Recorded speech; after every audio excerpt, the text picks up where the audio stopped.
Soyez tous les bienvenus, chers frères et sœurs en Christ et chers amis qui nous regardez par les transmissions de l'Institut Vie pour tous. Nous allons faire une nouvelle transmission du message 3 et le thème général, c'est notre mission, l'édification du corps du Christ. Cette fois-ci, nous sommes à Santo Domingo, en Équateur. Dieu est en train de bénir ce pays.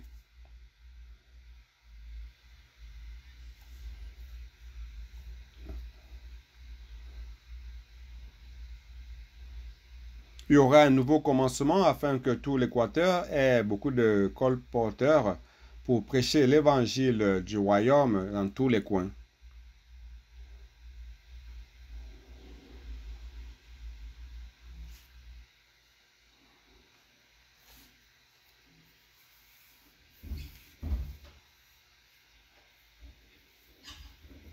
Et le message 3 a comme titre la bénédiction du Père, le choix et la prédestination.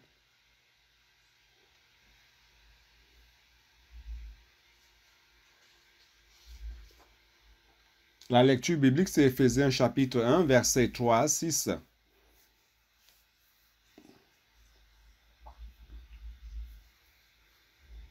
Et nous sommes encore dans le cadre du livre d'Éphésiens. Comme nous l'avons dit dans les messages passés, que Dieu est en train de nous conduire suivant le livre de Matthieu et entrant dans le livre d'Éphésiens.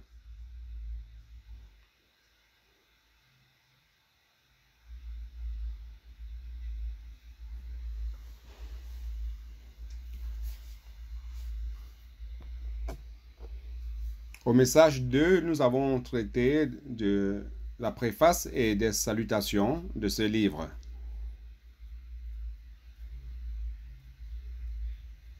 J'ai parlé un peu du tableau de fond d'Éphèse qui était un centre avancé de l'évangélisation et des missions.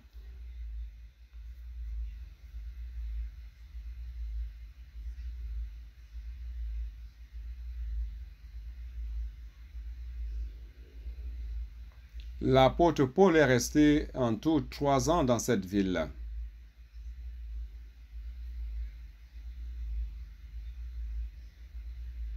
Car c'est une ville d'une grande importance commerciale. Beaucoup de personnes passaient par là.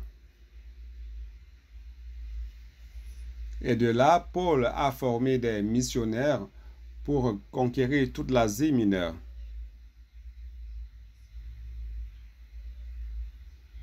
Je ne vais plus entrer dans les détails par rapport à cela. Je n'ai pas pu terminer le message antérieur. Verset 3.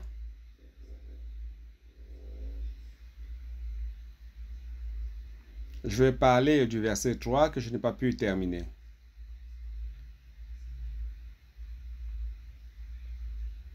Éphésiens chapitre 1, verset 3 qui dit ceci. Béni soit Dieu, le Père de notre Seigneur Jésus-Christ, qui nous a bénis de toutes sortes de bénédictions spirituelles dans les lieux célestes en Christ.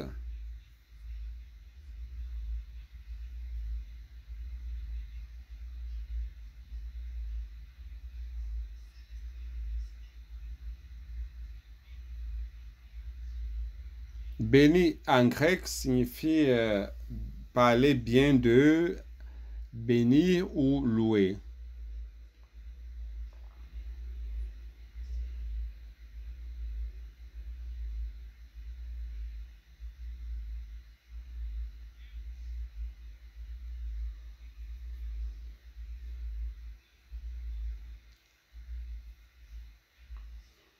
C'est Dieu qui a conçu le plan merveilleux dont le bénéficiaire, c'est l'homme.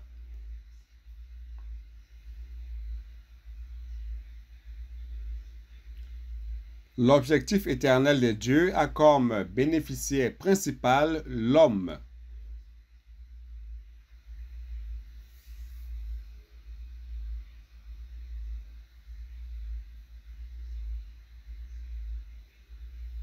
Et ce dessein a été fait selon son bon plaisir.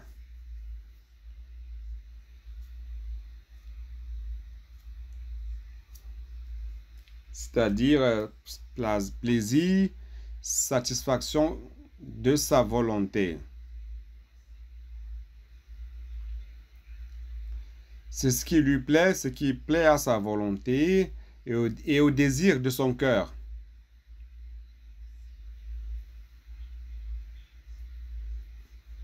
Et c'est Dieu qui nous a choisis, c'est lui qui nous a prédestinés.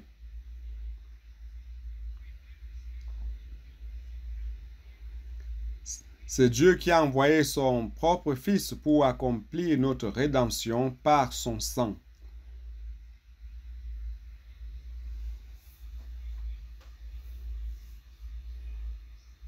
Et c'est aussi Dieu qui a envoyé le Saint-Esprit de la promesse et a fait en sorte que nous écoutions la parole de la vérité, l'évangile de notre salut, et nous a scellés de l'Esprit Saint, lequel est le garant de notre héritage.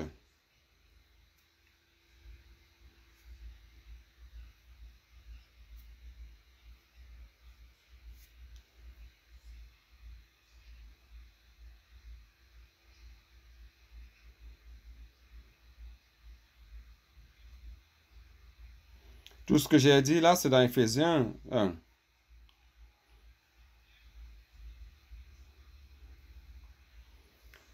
Donc, Dieu nous a bénis avec toutes les bénédictions célestes dans les régions célestes en Christ.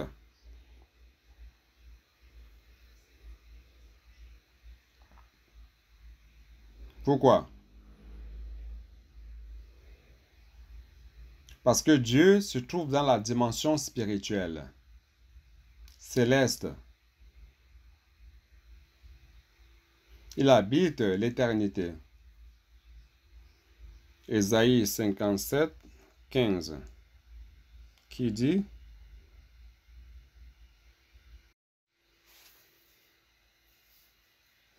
Car ainsi parle le Très-Haut, dont la demeure est éternelle,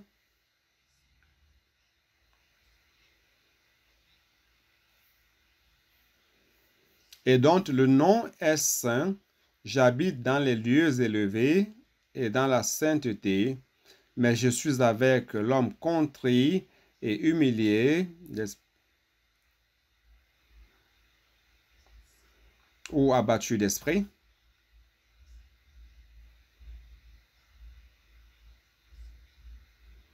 afin de ranimer les esprits humiliés ou abattus, afin de ranimer les cœurs contrits.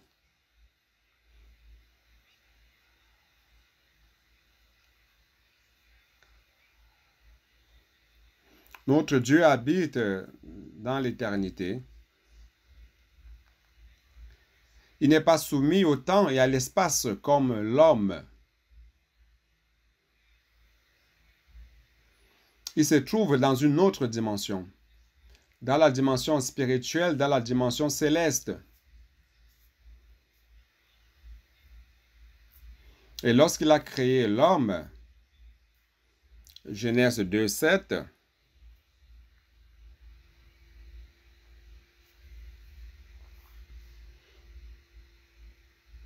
lorsqu'il a formé l'homme de la poussière de la terre, l'Éternel Dieu souffla dans les narines de cet homme fait de poussière de la terre le souffle de vie.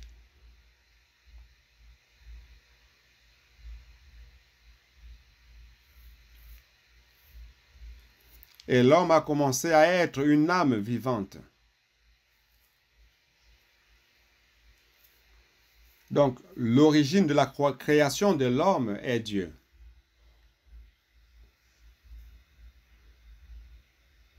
Dieu a soufflé un souffle de vie dans cette poupée de terre et l'homme a commencé à vivre.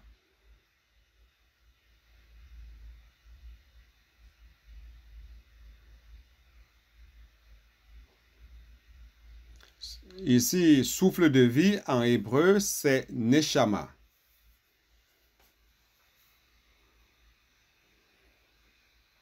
Ainsi, l'homme devint une âme vivante.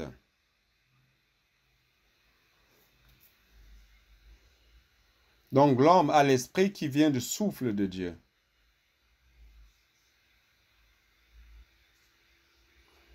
Cet esprit de l'homme vient de Neshama. Ça vient du Dieu éternel. Et l'homme a commencé à avoir une âme vivante. Ainsi, Dieu a voulu, afin que chacun de nous ait une personnalité différente. Dieu ne nous a pas créés comme des robots, tous égaux. Chacun a une âme. C'est sa personnalité. Et c'est ça qui est beau.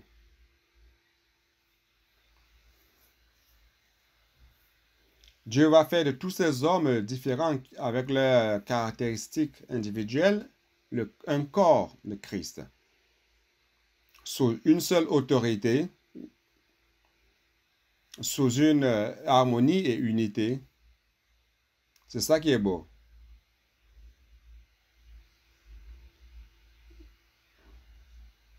Donc Dieu a soufflé ce souffle qui a créé l'esprit de l'homme, le Neshama. Ce mot Neshama dans Proverbe 20, 27, qui dit ceci.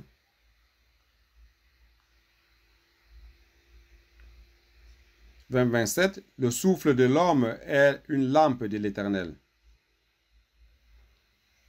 Ici, le mot souffle de l'homme ou esprit, c'est Neshama, souffle de vie.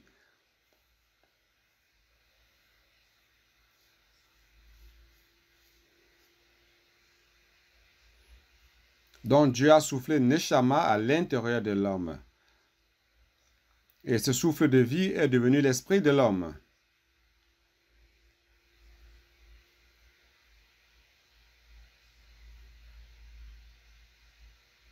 Donc tu as une origine céleste. Ton origine vient de Dieu. Ça vient de là-haut. Ça vient de l'éternité. C'est clair?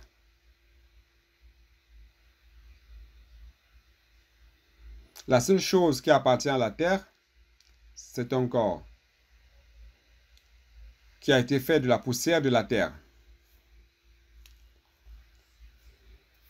Donc notre essence est céleste. Notre essence vient de l'éternité. Il nous a donné un corps fait de la poussière de la terre afin que nous vivions ici sur terre.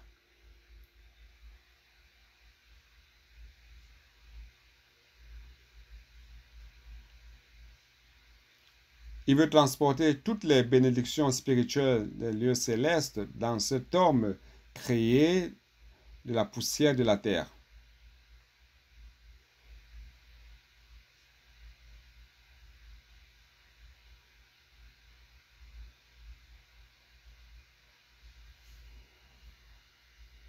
Job 32 prouve cela.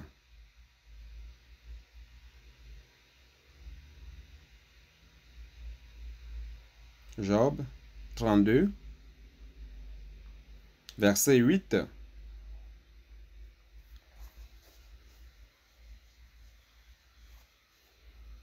Toutefois, il y a un esprit qui est dans les hommes.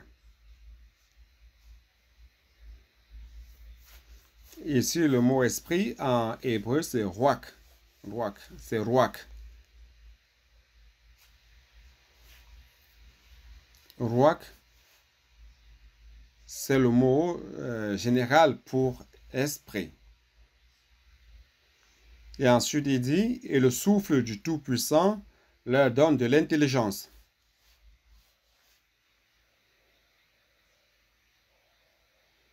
Ici, ce mot souffle, c'est neshama. Donc, Dieu a créé l'esprit de l'homme et le souffle de Dieu qui l'a rendu sage.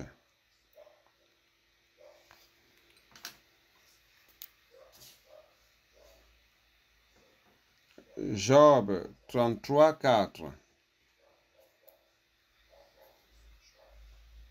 L'esprit de Dieu m'a fait. Ici, le mot esprit, c'est ruach. Et le souffle du Tout-Puissant m'a donné la vie. Ici, ce souffle, c'est neshama.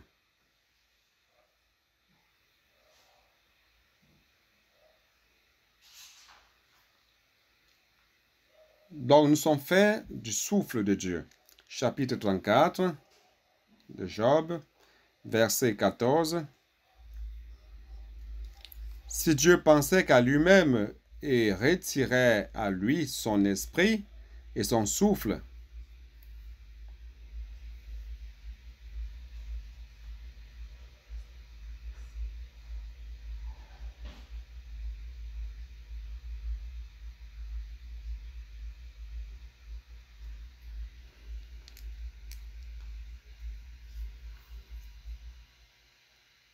son esprit, ruach, et son souffle, neshama. Et qu'est-ce qui se passerait? Verset 15. Toute chair expirerait ensemble, et l'homme retournerait à la poussière. L'homme est vivant tout simplement parce qu'il a un esprit.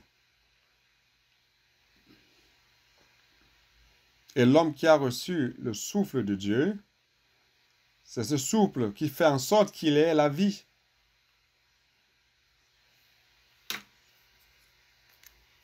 C'est ce souffle qui nous donne l'entendement, la sagesse, qui nous rend sages.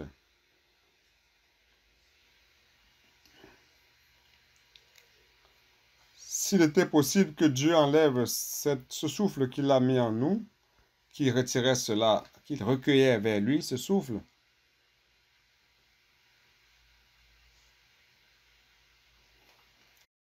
en un seul instant, tous mourront.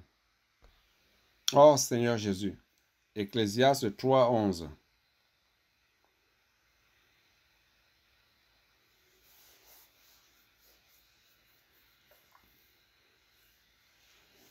Dieu a fait toutes choses belles en son temps.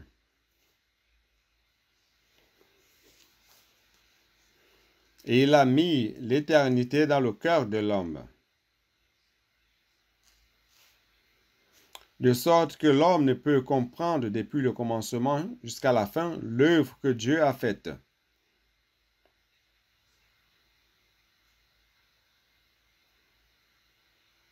L'homme n'a même pas idée de ce que Dieu a planifié et toute l'œuvre que Dieu a accomplie. Mais Dieu a mis dans le cœur de l'homme l'éternité. Dans mon cœur, dans ton cœur, nous avons l'éternité.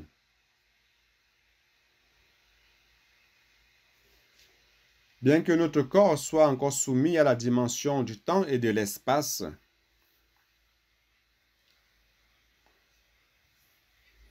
mais nous sommes créés avec une éternité dans notre cœur. Nous sommes créés avec des éléments célestes. Nous sommes créés par le souffle du Dieu éternel. C'est pour cela qu'Éphésiens, chapitre 1, verset 3, dit que la bénédiction que Dieu veut donner à l'homme, c'est une bénédiction spirituelle. Dans les régions célestes, c'est pas une voiture, c'est pas une maison. Il ne s'agit pas des biens matériels. Dieu nous a créés du souffle du ciel.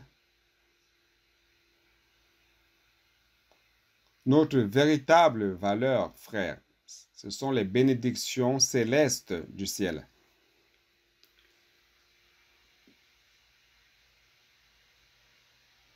Je ne sais pas si vous avez compris.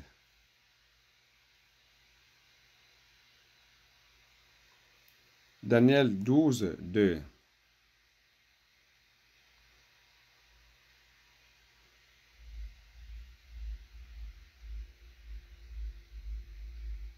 Je n'ai même pas encore commencé le message. Chapitre 12, verset 2. Et plusieurs qui dorment dans la poussière de la terre se réveilleront.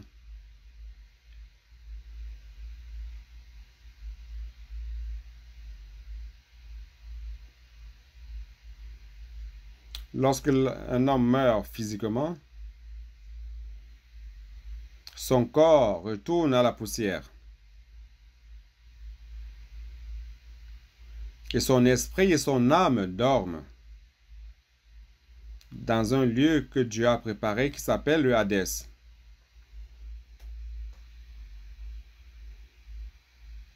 Et un jour, lorsque le Seigneur Jésus reviendra,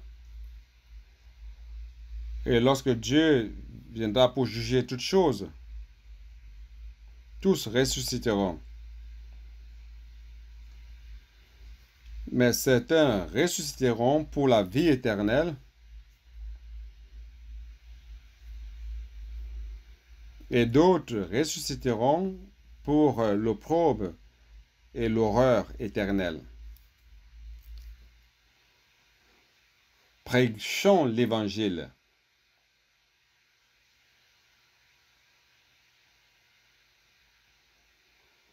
Allons sauver les personnes de ce destin de l'opprobre et de l'horreur éternelle. Donnons l'opportunité à tous afin qu'ils puissent ressusciter pour la vie éternelle.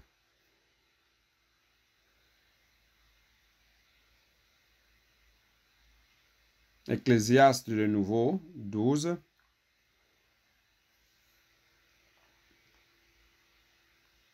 Verset 7.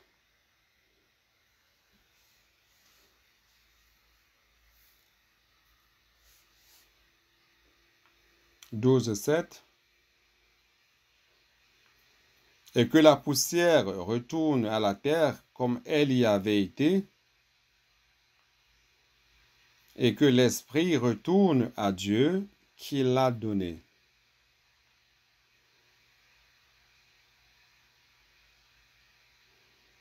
Un jour, lorsque ce corps mourra, ce corps va retourner vers la terre, car c'était de la poussière de la terre. Mais l'esprit ne reste pas ici. L'esprit retourne vers Dieu, car c'est Dieu qui nous l'a donné. Donc, vous n'êtes pas de la terre.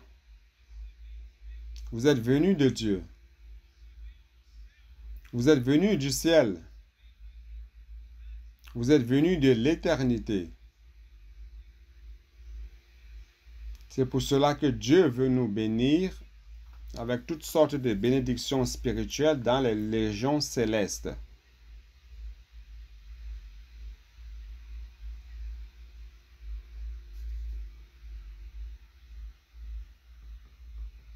C'est pour cela que dans Jean 3, verset 3,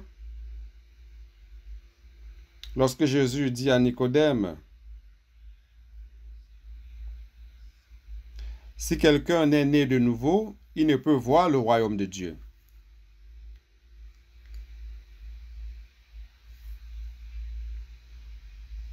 Car le royaume de Dieu est un royaume céleste. Si un homme ne naît de nouveau, ici en grec, Naître de nouveau, ça veut dire naître de là-haut.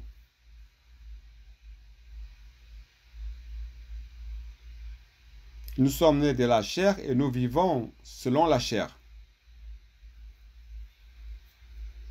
Mais un jour, lorsque nous avons cru au Seigneur Jésus, nous sommes nés de l'Esprit.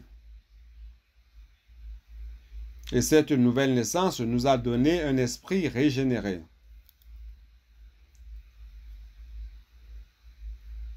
C'est pour cela qu'au verset 5, il dit, Jésus répondit, en vérité, je te dis, si quelqu'un est né d'eau et de l'esprit, il ne peut entrer dans le royaume de Dieu.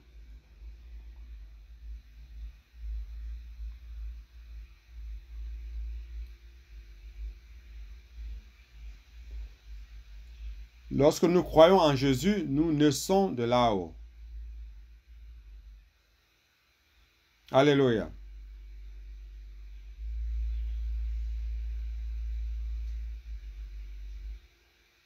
Nous recevons une aptitude lors de notre nouvelle naissance afin de recevoir les choses de la dimension spirituelle.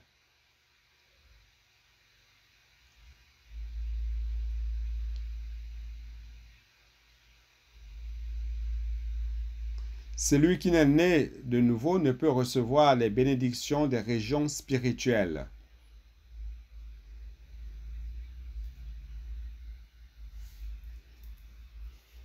Mais celui qui est né de nouveau a les conditions nécessaires pour recevoir ces bénédictions des régions célestes.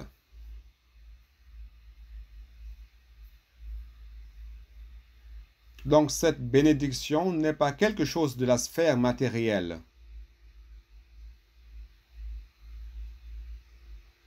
Quelle bénédiction que Dieu m'a accordée, recevant un héritage ou gagnant la loterie. Il ne s'agit pas de ce genre de bénédiction.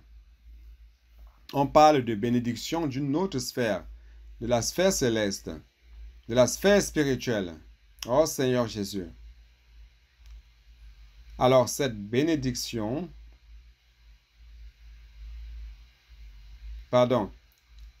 cette bénédiction inclut tout ce que Dieu est dans sa nature, son autorité, sa puissance, sa vie et sa gloire, avec comme objectif l'édification du corps du Christ.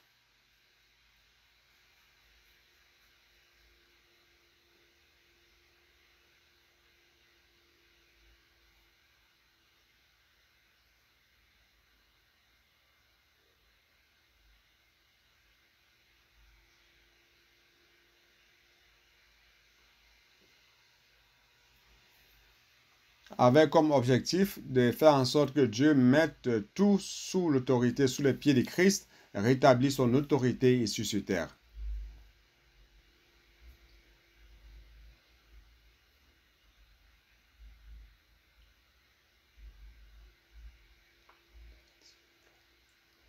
Maintenant, je peux commencer le message 3.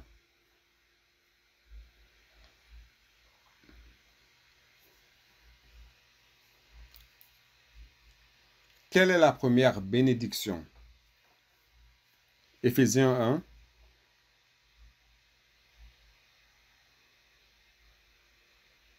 Verset 4.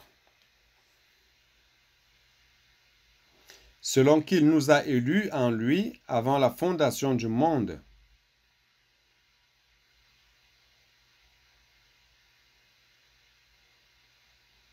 Pourquoi?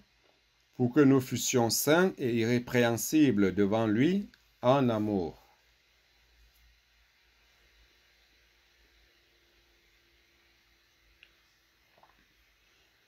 Il nous a prédestinés pour nous adopter ou à la filiation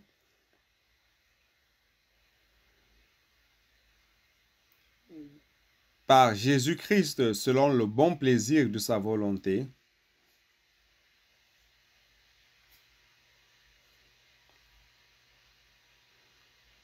à la louange de la gloire de sa grâce.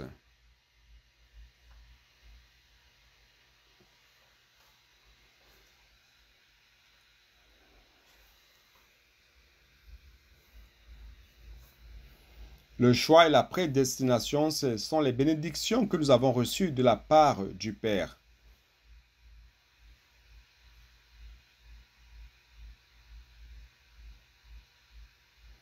Dieu nous a choisis parmi tant d'autres avant la fondation du monde.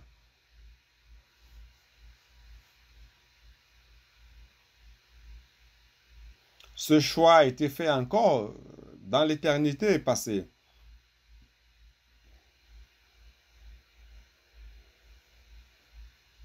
Avant que le monde fût, Dieu nous avait choisis. Ça, c'est l'élection de Dieu. N'est-ce pas merveilleux?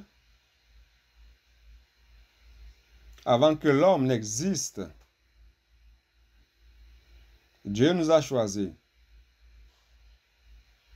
Oh Seigneur Jésus. Et l'homme est le seul élément de la création qui a été créé pour accomplir le dessein éternel de Dieu.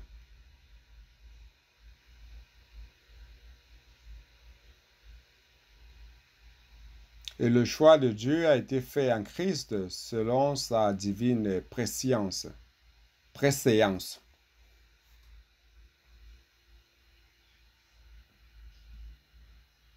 Dieu qui habite l'éternité a accès à la dimension du temps.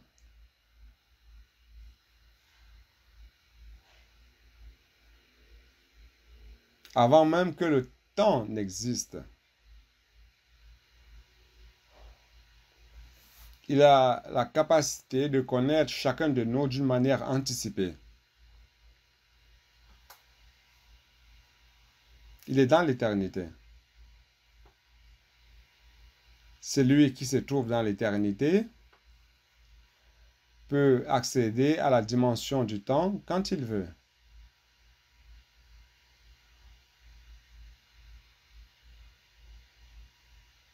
Il peut accéder au temps avant que le temps n'existe.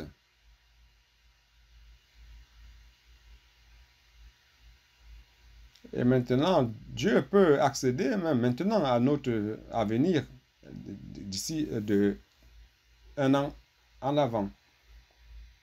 Comme Dieu est éternel, il a cette capacité. Il peut accéder à tout moment quand il le souhaite. Oh Seigneur Jésus.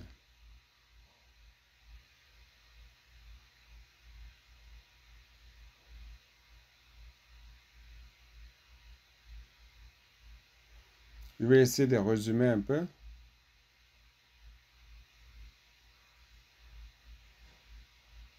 Pour ne pas trop prolonger, sinon je ne vais pas terminer aujourd'hui. Donc, il nous a choisis avant la fondation du monde afin que nous soyons saints.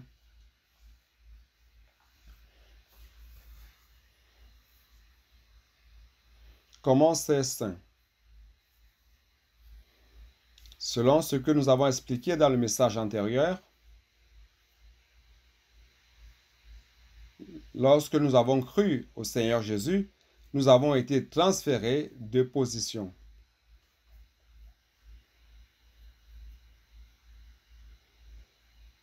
Nous avons été transférés du monde,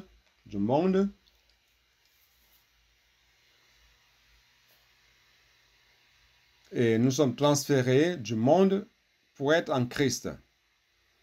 Nous avons changé de position. Donnez-moi ma bouteille d'eau qui est dans le sac.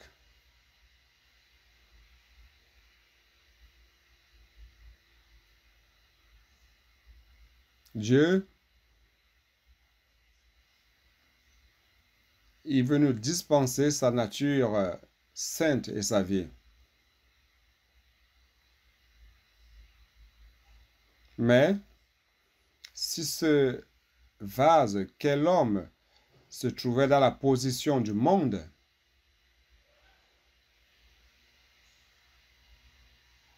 Dieu ne se trouve pas dans le monde. Dieu est en Christ. Et ce ne sera pas possible de nous dispenser sa vie et sa nature. Donc, lorsque nous avons cru au Seigneur Jésus, Dieu a réalisé en nous un changement de position.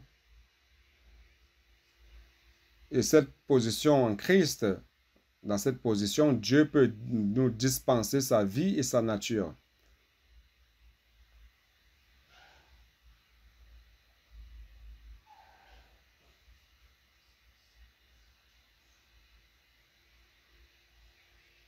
Donc, comme je l'ai dit, afin que nous soyons saints, cela implique premièrement un changement de position.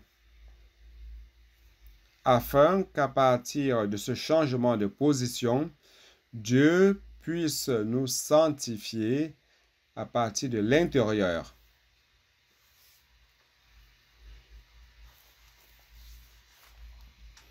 Romains 12, 2, comme il est dit,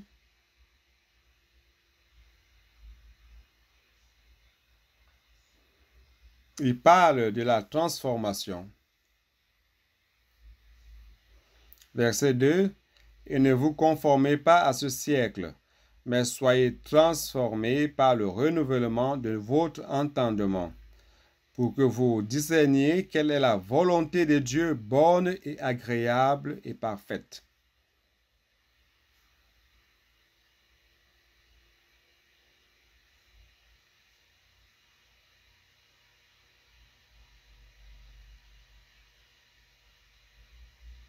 Donc, ce changement de position,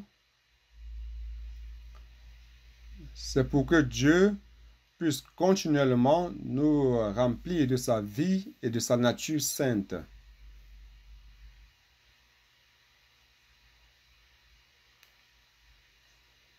Ainsi, nous serons transformés métaboliquement.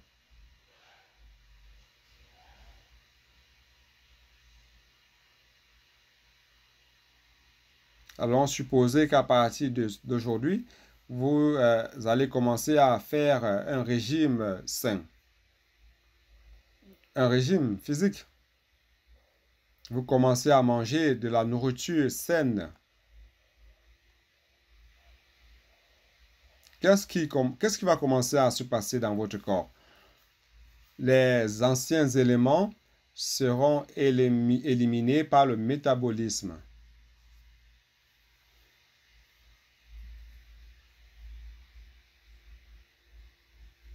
Et ces cellules-là seront remplacées par de nouvelles cellules qui viennent par la nourriture saine, du régime sain.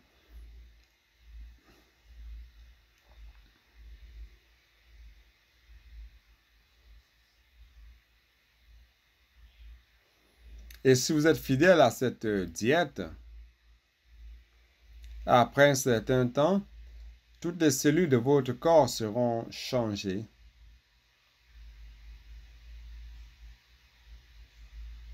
Et nous appelons ça transformation. Dieu nous a sanctifiés en changeant de position. Maintenant, dans l'Église, Dieu est en train de nous sanctifier en changeant notre disposition.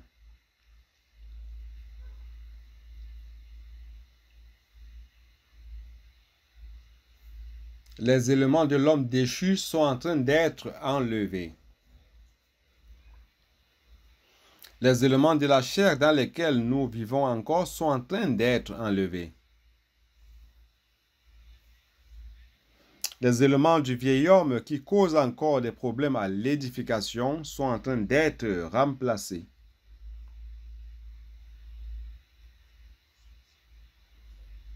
Substitués par la vie et la nature sainte de Dieu.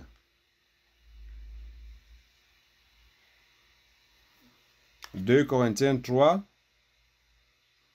18. Il dit que nous sommes en train d'être transformés de gloire en gloire. Verset 18. Or, nous tous contemplant à face découverte la gloire du Seigneur, nous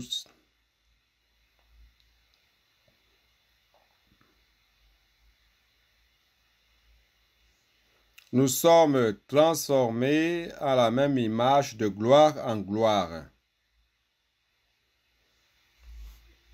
à son image par le Seigneur en esprit.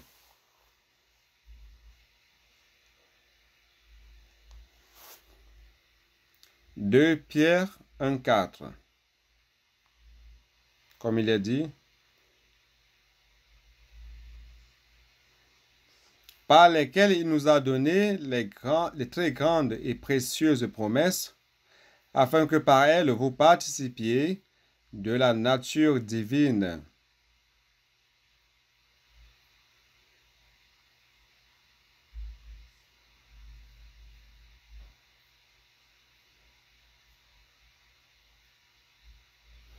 En fuyant la corruption qui existe dans le monde par la convoitise.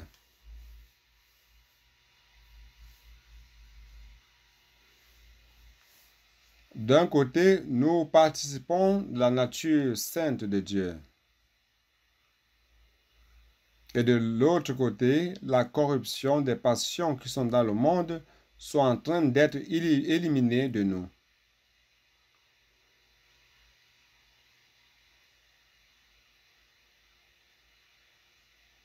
Éphésiens 5, verset 25. Marie, aimez vos femmes comme Christ a aimé l'Église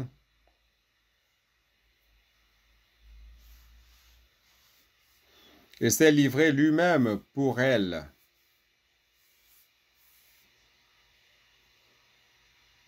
Christ s'est remis à l'Église, mourant pour l'Église. Il est ressuscité pour l'Église. Mais quel est l'objectif de ce que Christ s'est donné, s'est livré pour nous? Verset 26. Afin de la sanctifier, Dieu veut sanctifier son Église. Christ veut te sanctifier.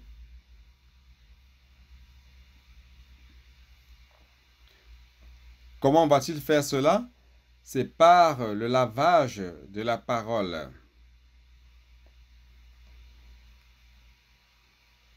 Par le lavage de l'eau par la parole. Donc l'illustration que j'ai faite ici, avec la bouteille d'eau,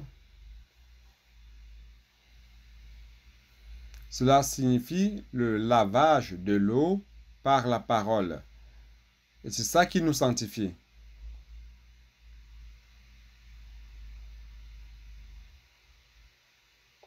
La parole prophétique que nous recevons. Quel effet elle apporte? Elle va éliminer les éléments naturels qui nous font nous disputer les uns aux autres. Nous nous haïssons les uns aux autres lorsque nous avons des opinions différentes.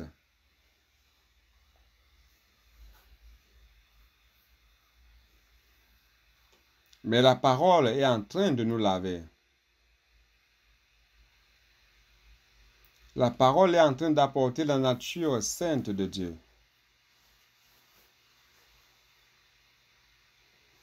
Enlevant tous les éléments vieux du vieil homme, de la chair. C'est pour cela que la parole est la solution pour l'édification de l'Église, pour l'unité de l'Église.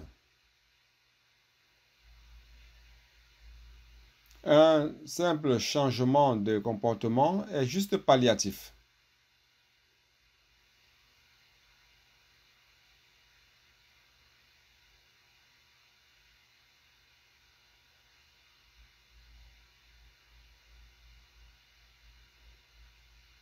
Il n'y a que la parole de Dieu qui résout les problèmes.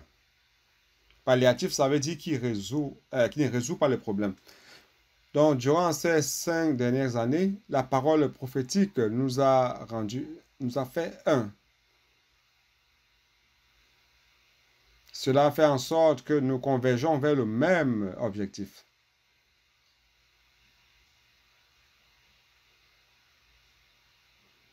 afin que l'homme spirituel vive moins et que l'homme naturel se taise. Donc, nous sommes tous en train d'être sanctifiés ainsi par le lavage de l'eau par la parole. Et quel est l'objectif final de cela? Afin de faire paraître devant lui cette Église glorieuse.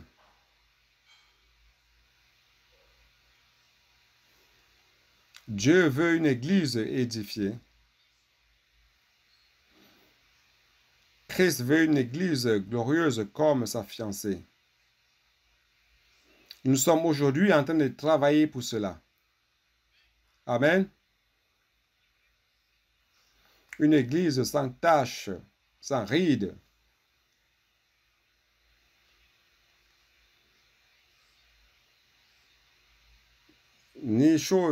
Sans une chose semblable, mais sainte et irrépréhensible.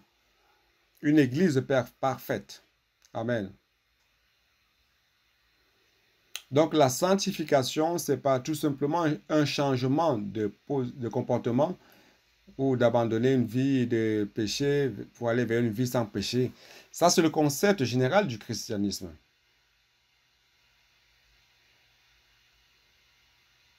Je ne vis plus dans le péché. Aujourd'hui, je cherche à avoir une vie sans péché.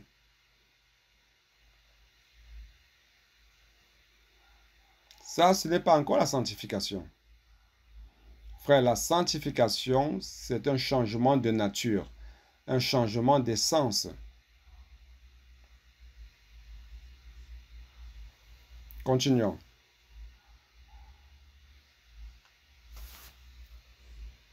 Afin d'être saint et irrépréhensible devant lui. Irrépréhensible, ça veut dire sans défaut. C'est le même mot que nous avons dans Éphésiens 5, 27. Sans défaut.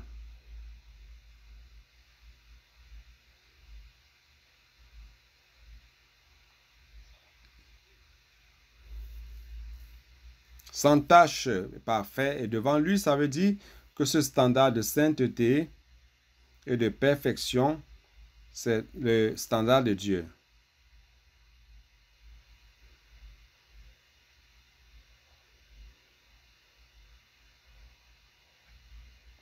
Ce n'est pas le standard moral humain.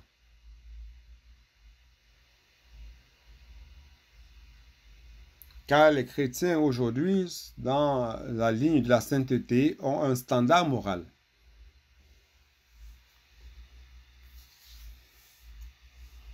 Ici, c'est saint et irrépréhensible devant Dieu, selon le standard de Dieu. Ce n'est pas selon le standard moral de l'homme. Vous comprenez? Oh Seigneur Jésus.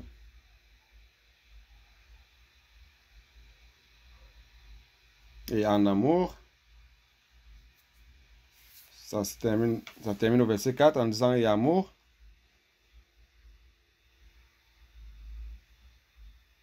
Donc c'est l'amour de Dieu, car cet amour, c'est agapé.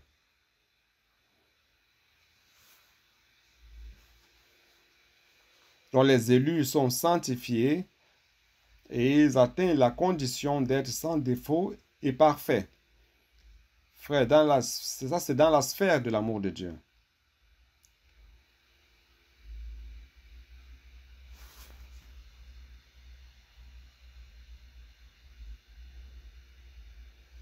L'amour de Dieu, c'est la source de notre amour par rapport à Dieu et par rapport aux hommes.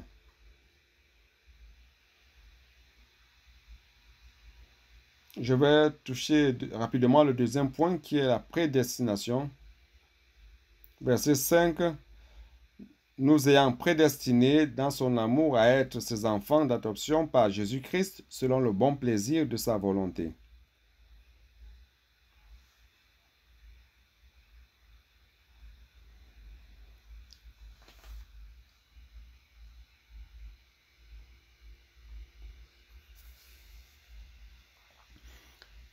La deuxième bénédiction du Père, c'est la prédestination.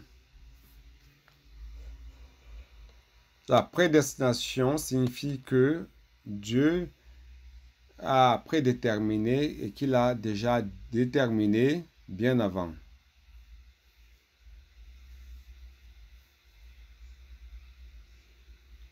Dieu, par sa volonté souveraine, a déterminé bien avant. Dieu a ce pouvoir.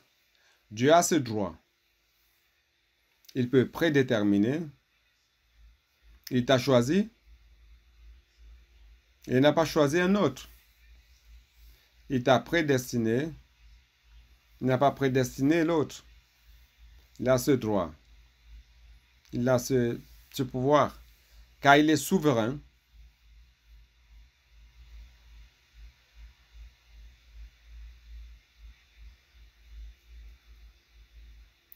L'élection et la prédestination ont toujours été deux éléments très confus parmi les enfants de Dieu.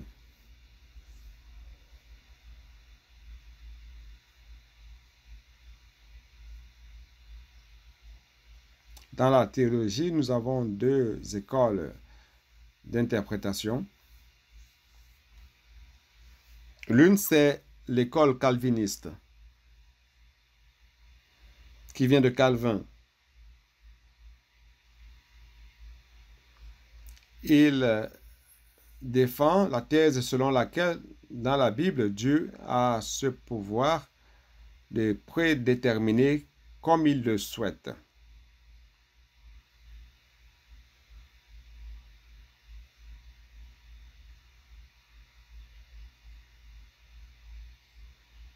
Tant dans l'élection comme dans la prédestination.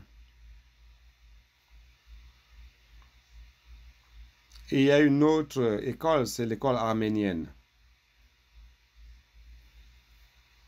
Cette école défend la thèse selon laquelle que ça dépend de l'attitude de l'homme et ce qu'il va faire par rapport aux choses de Dieu.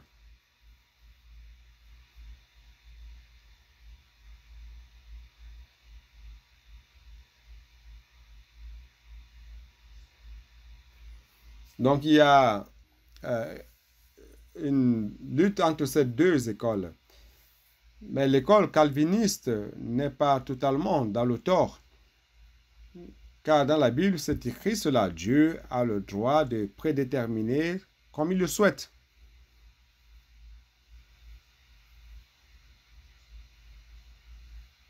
Mais cela cause un problème dans la pratique. Si tout a déjà été prédéterminé par Dieu et que rien ne dépend de l'homme, Jonas, allons donc annuler le CPF. Ce n'est plus nécessaire de prêcher l'évangile. Si quelqu'un est déjà prédestiné, élu, non, ça ne dépendrait plus de l'homme.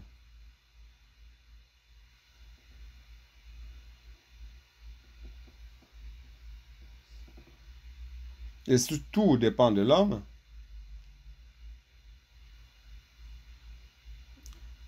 alors donc la souveraineté et la détermination de l'homme n'ont plus d'effet. Alors comment expliquer cela? Romains 9.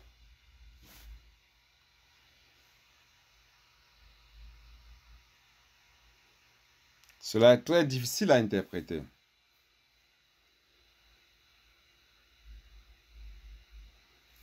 Chapitre 9, verset 11.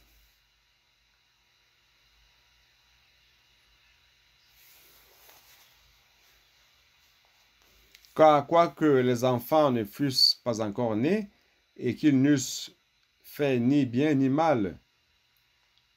Ici, c'est par rapport à Ésaü et Jacob.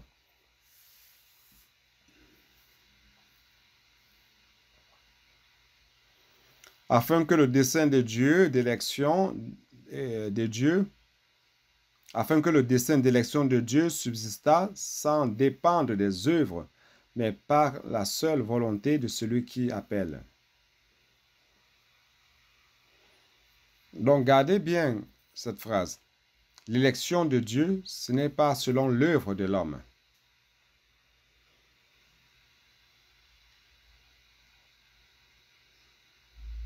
Mais par la volonté de celui qui appelle. Verset 12. Il fut dit à Rebecca, l'aîné sera assujetti au plus jeune. Selon qu'il est écrit, j'ai aimé Jacob et j'ai haï Ésaü.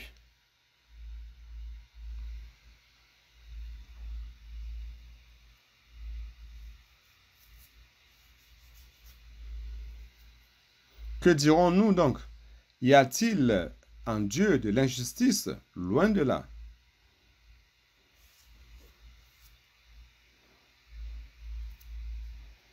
Car il dit à Moïse, je ferai miséricorde à qui je fais miséricorde, et j'aurai compassion de qui j'ai compassion.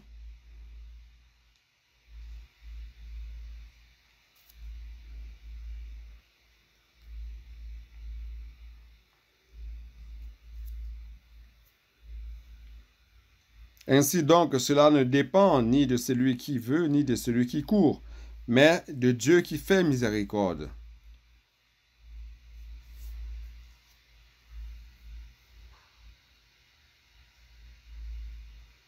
Si vous interprétez littéralement cela,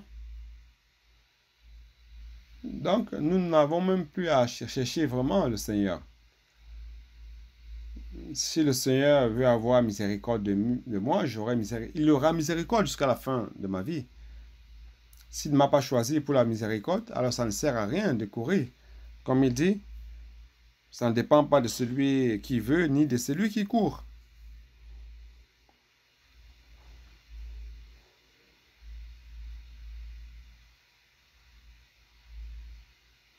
Verset 18. Ainsi il fait miséricorde à qui il veut, et il endurcit qui il veut.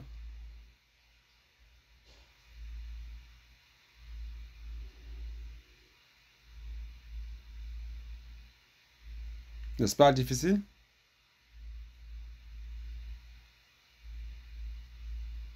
Seigneur Jésus. Allons-y.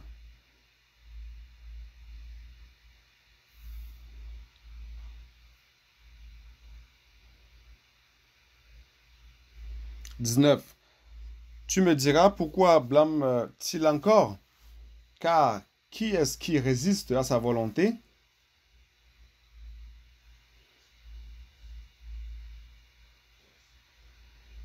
Ô homme, toi plutôt, qui es-tu pour contester avec Dieu?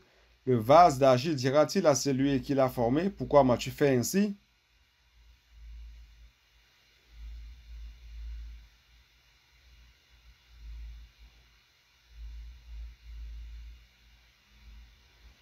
Ou le potier n'est-il pas le maître de l'argile pour faire avec la même masse un vase d'honneur et un vase d'un usage vil?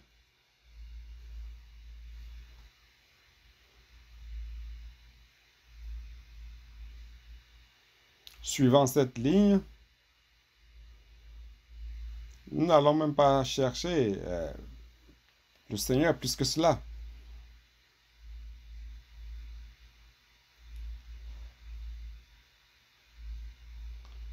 Et s'il a voulu faire connaître la richesse de sa gloire envers les vases de miséricorde qu'il a d'avance préparés pour la gloire, ainsi nous a-t-il appelés non seulement d'entre les Juifs, mais encore d'entre les païens.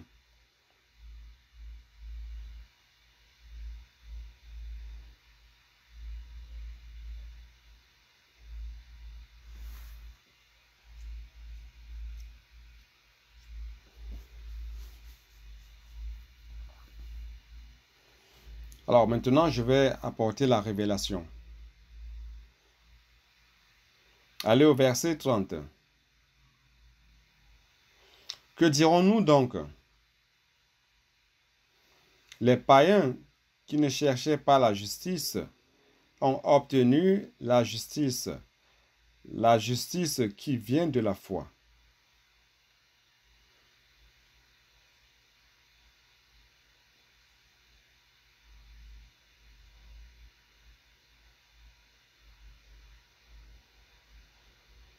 Voici un nouvel élément.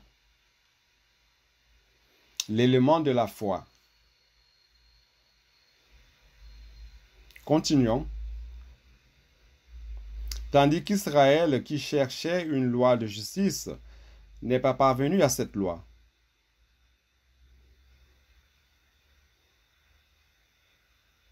Pourquoi? Parce qu'Israël l'a cherché non par la foi, mais comme provenant des œuvres. Ils se sont heurtés contre la pierre d'achoppement.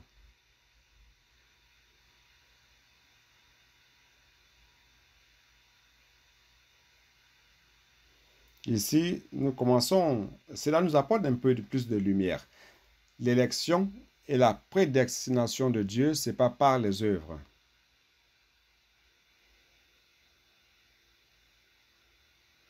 Mais ici, il ne dit pas que ce n'est pas par la foi, que ce n'est pas par tes efforts naturels.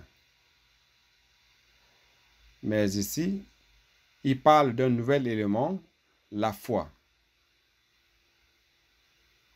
Je vais lire de nouveau au 32. Parce qu'Israël l'a cherché non par la foi, mais comme provenant des œuvres.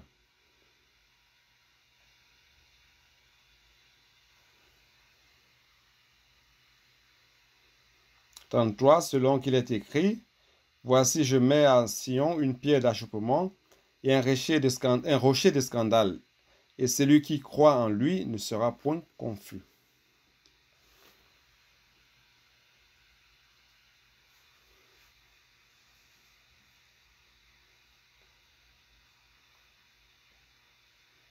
Où se trouve le secret?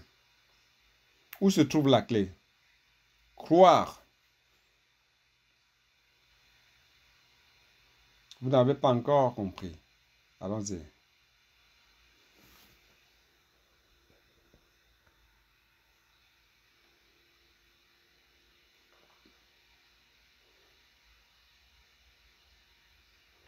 Verset 3. Romains 10.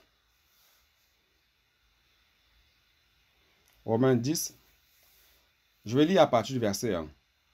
Frère, le vœu de mon cœur et de ma prière à Dieu pour eux, c'est qu'ils soient sauvés.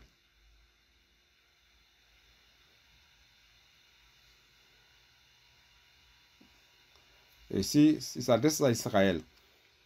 Je leur rends le témoignage qu'ils ont du zèle pour Dieu, mais sans intelligence.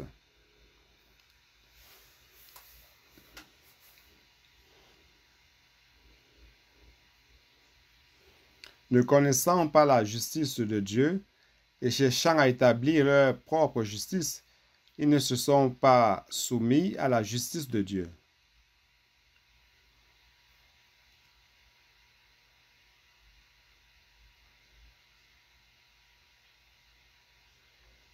Car Christ est la fin de la loi pour la justice de tous ceux qui croient.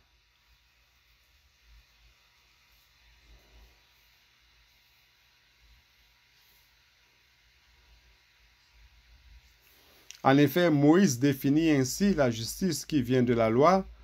L'homme qui mettra ces choses en pratique vivra par elles.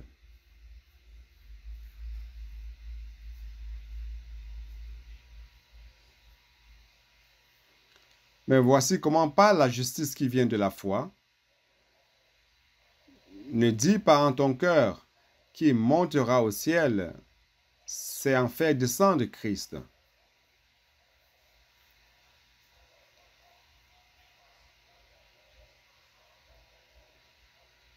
Ou qui descendra dans l'abîme, c'est faire remonter Christ d'entre les morts. Que dit-elle donc? La parole est près de toi, dans ta bouche et dans ton cœur.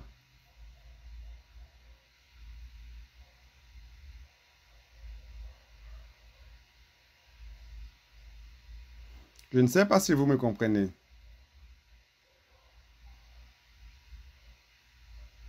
La différence entre être élu et non être élu. La différence entre c'est prédestiné et ne pas être prédestiné. La parole est près de toi. dans ta bouche. C'est déjà dans ton cœur.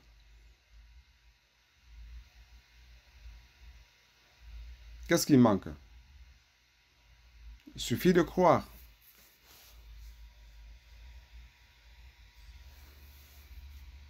Si tu confesses de ta bouche, ceci, Dieu ne peut pas faire cela à notre place. Bien qu'il ait la force de la prédétermination, il ne peut pas faire cela à notre place. C'est pour cela que l'apôtre dit, si de ta bouche tu confesses Jésus comme Seigneur,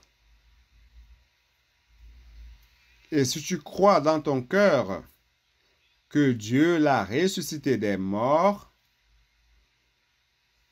tu seras sauvé.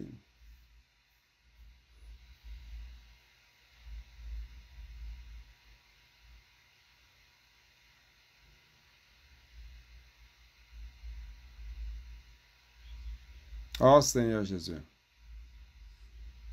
Car c'est en croyant du cœur qu'on parvient à la justice.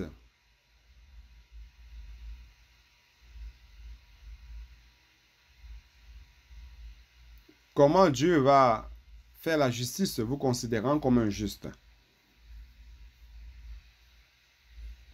Il manque juste une attitude de votre part. L'exercice de la foi. Si du cœur tu crois, tu auras la justice de Dieu. Et de la bouche, en confessant de la bouche qu'on parvient au salut. Selon ce que dit l'Écriture, quiconque croit en lui ne sera point confus.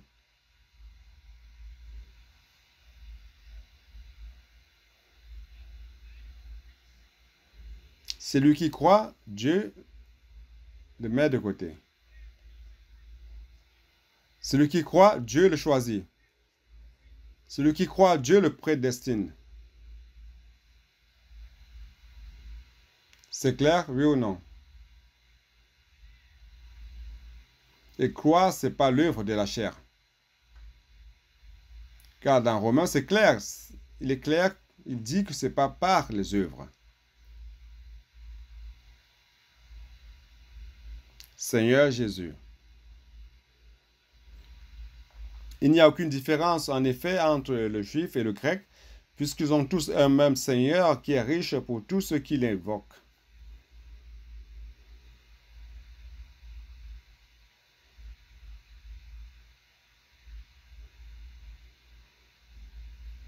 Tous ceux qui invoquent le nom du Seigneur seront sauvés.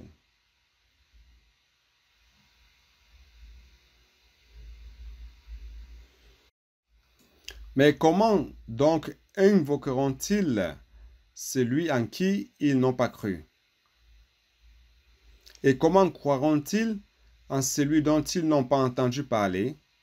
Et comment en entendront-ils parler s'il n'y a personne qui prêche? Maintenant, il y a le CPF. Il y a le puis-je prier pour vous? Le colportage, avance jeune, n'est-ce pas?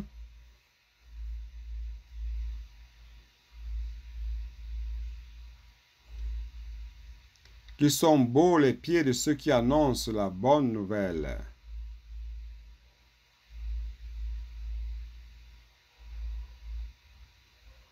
Il est quelle heure?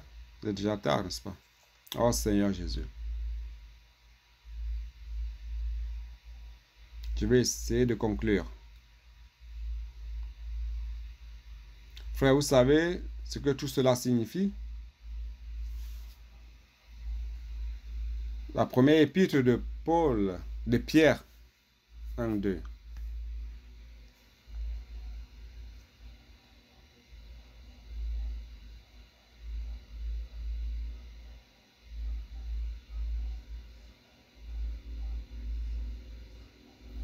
Et qui sont élus selon la prescience de Dieu le Père.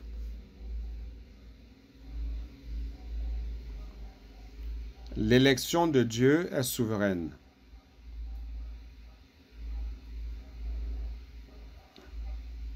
Il a miséricorde de qui il le veut bien. Il est souverain et il a ce droit.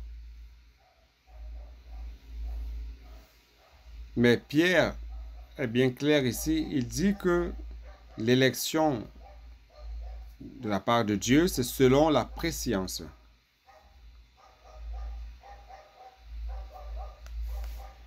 En d'autres termes, avant que nous n'existions, il nous connaissait déjà.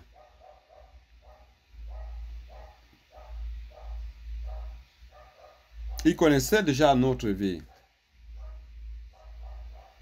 Il avait déjà vu ce moment de maintenant. Il a la science sur toutes les choses, tous les moments de notre vie. Il a la connaissance sur cela. Donc, l'élection de Dieu, c'est aussi selon cette préscience.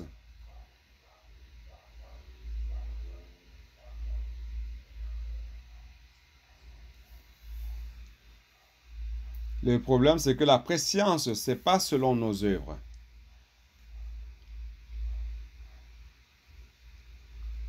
Ce n'est pas par rapport à ce que nous faisons de bien ou de mal. Mais c'est selon quoi alors?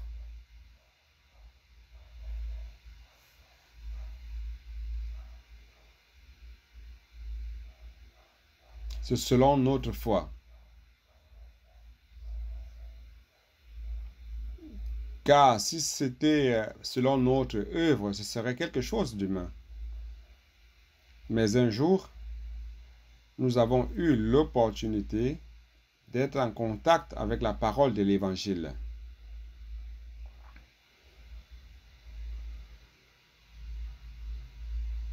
Frère, c'est pour cela qu'il est important que nous sortions avec le puis-je prier pour vous.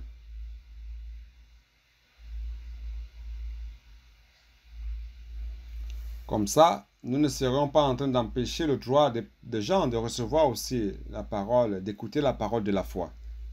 Car l'élection de cette personne et sa prédestination, c'est selon la foi, la présentation de la parole de la foi et qu'elle croit en cela.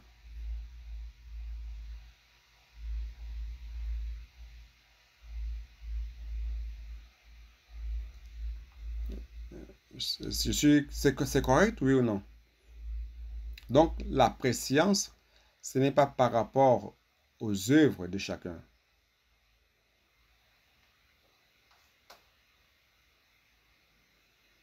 J'ai lu dans Romains 9:11 que ce n'est pas par les œuvres, mais c'est par la foi. Par la foi.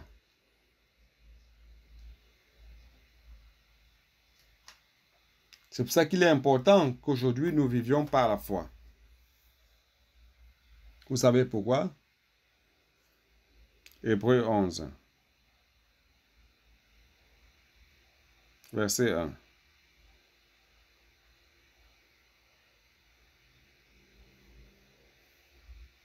Or, la foi, c'est la substantialisation des choses qu'on espère et une conviction des choses qu'on ne voit pas.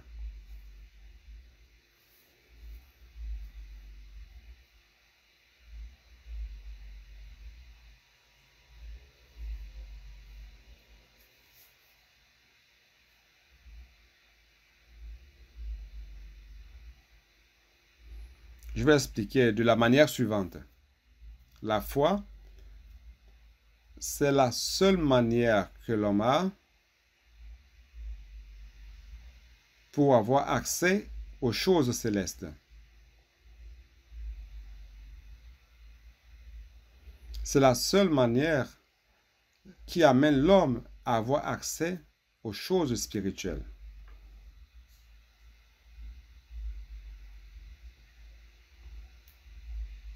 Car la foi rend réel ce qui est dans l'éternité.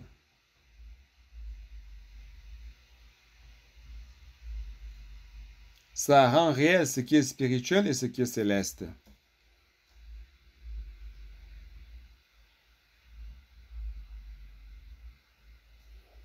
Donc la foi, c'est une fenêtre qui nous amène vers le lieu de la bénédiction spirituelle dans le lieu céleste.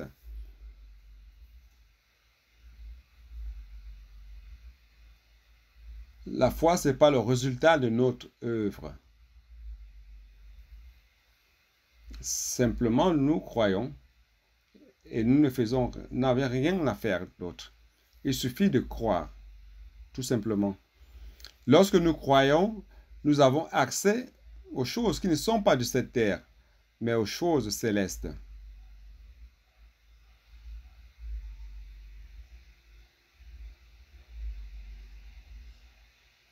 Et la préscience de Dieu a vu que nous, par la foi, nous avons accès aux choses de la région céleste.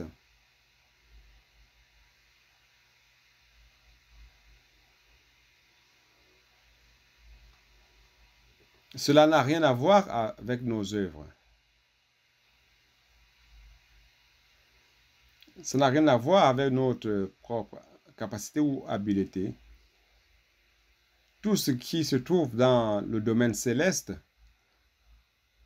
pour Dieu, c'est ça qui compte. Ça a de la valeur. Vous avez compris? Pour lui, ça a de la valeur. Donc, frère, la préscience, frère, je parle cela pour la première fois. J'ai prié le Seigneur. Seigneur, je ne voudrais pas traiter Éphésiens d'une manière conventionnelle. Et je ne veux pas aussi inventer quoi que ce soit. Et plus j'étudiais, je lisais et j'avais la communion avec le Seigneur. Le Seigneur m'a donné cette révélation. La foi, c'est la clé de tout. Frère, cette foi, c'est pas comme la première fois que nous avons cru au Seigneur Jésus, nous avons été justifiés.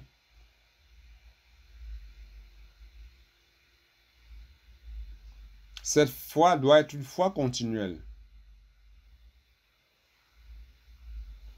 Ici, il dit que nous sommes prédestinés à être adoptés dans l'adoption comme enfants ou filiation. Ça vient du mot grec qui veut dire, en grec, c'est huiothesia. Et huios, c'est fils mature. Et huiothesia, c'est le droit de droit d'aînesse. C'est le droit que l'enfant reçoit du père. Le droit de l'enfant mature. C'est pour cela, frère, qu'il ne s'agit pas seulement de croire pour la première fois. Et nous sommes sauvés. Mais le juste vivra par la foi. Nous devons vivre chaque jour ayant accès aux choses célestes et spirituelles par la foi.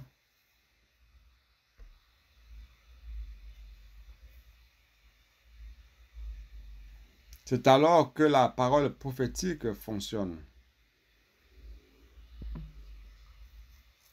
Et la parole prophétique exige que vous y croyez. Si vous n'y croyez pas, vous n'avez pas la réalité des choses célestes. Mais lorsque vous croyez,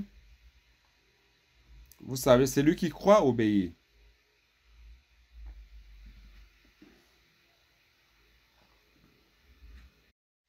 Saül pensait que Samuel tardait et il a fini par offrir un sacrifice pour un problème qui était urgent.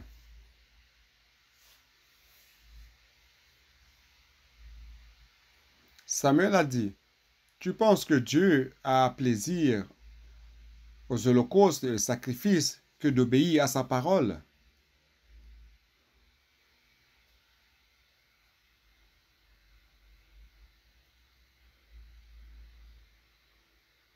Notre foi et l'obéissance à la parole plaisent à Dieu. car ça rend réel toutes les bénédictions célestes, spirituelles, dans les lieux célestes.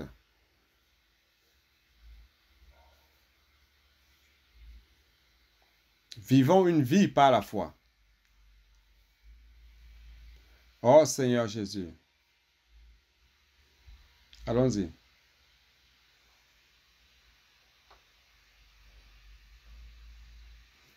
Romains 1,5. Oh Seigneur Jésus. Romains 1,5.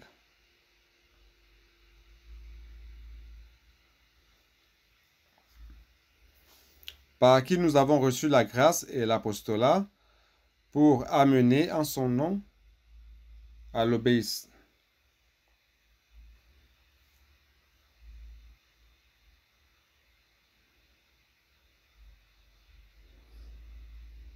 Pour amener en son nom à l'obéissance de la foi tous les païens.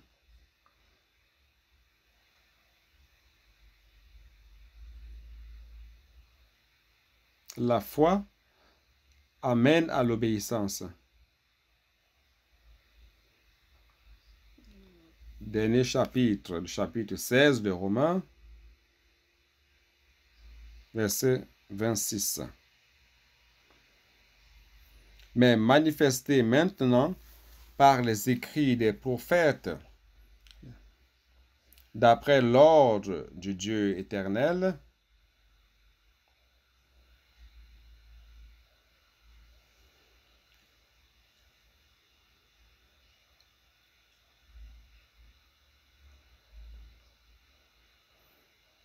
la parole prophétique, c'est un commandement de Dieu.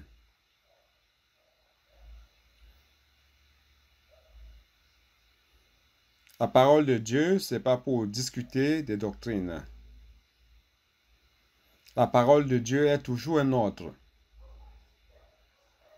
pour exécuter sa volonté, non seulement pour écouter et pour faire plaisir à nos oreilles. Car Dieu veut accomplir son œuvre à travers la parole prophétique.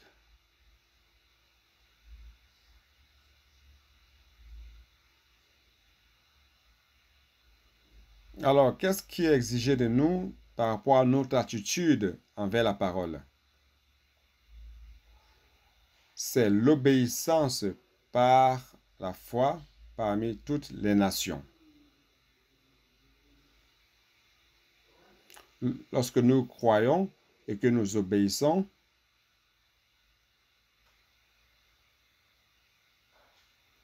nous pratiquons le commandement de Dieu à travers la parole prophétique. Et la volonté de Dieu est faite.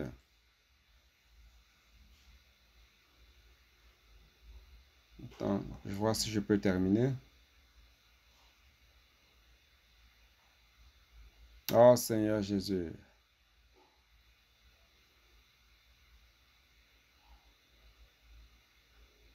Comme nous sommes dans Hébreux 11, allons-y, Hébreux 11, verset 6. Allons terminer.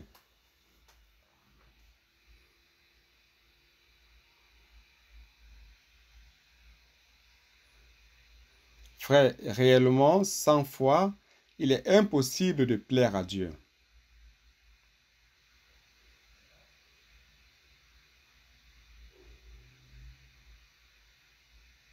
Pourquoi tout a changé en Colombie? C'est parce qu'ils ont exercé la foi avec obéissance.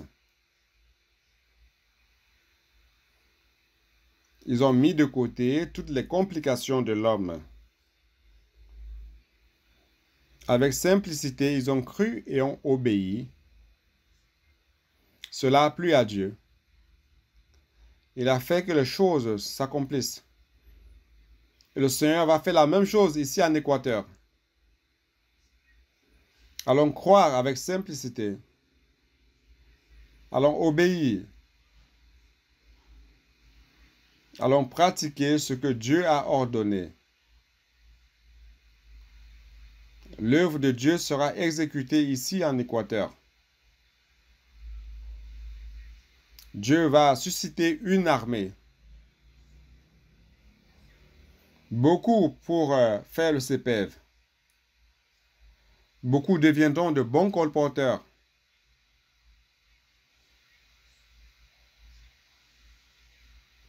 Et les leaders des églises avec le chip changé, la puce changée, tous renouvelés, nous allons révolutionner ce pays. Ce n'est pas par la force ni par la puissance,